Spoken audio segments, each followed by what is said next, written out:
নমস্কার, আমি ঋজুতিধর। আমি গভর্নমেন্ট ল্যাবরেটরি হাই স্কুল খুলনার চতুর্থ শ্রেণীর একজন শিক্ষার্থী। আমি ফুলকুঁড়ি আয়োজিত ছড়া প্রতিযোগিতায় আবৃত্তি করছি কবি সুকুমার রায়ের লেখা ছড়া বুঝিয়ে বলার অংশবিশেষ। ও শ্যামা দাস, আয় তো দেখি, বস তো দেখি এখানে, সেই কথাটা বুঝিয়ে দেব 5 মিনিটে, দেখে নে।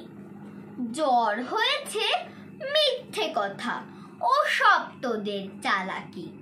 এই যে বাবা চেঁচাচ্ছিলি, শুনতে পাইনি কালাকি?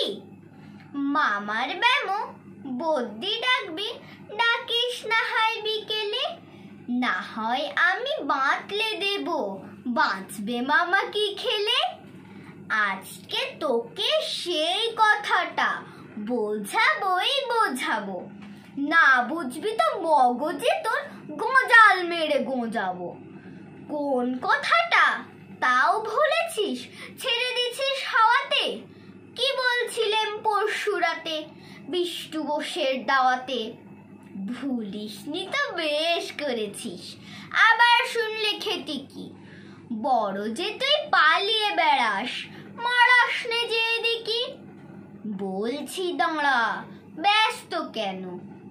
বস তাহলে নিচুতে। আজকালের এই ছোকরাগুলোর তস হয় না কিছুতেই। আবার দেখো, বসলি কেন? বইগুলো নামিয়ে, তুই থাকতে মুটের বোঝা বইতে যাব আমি? সাবধানে আন, ধরছি দাঁড়া। সেই আমাকেই ঘামালি, এই খেয়েছে কোন আক্কেলে শব্দকোষটা নামালি?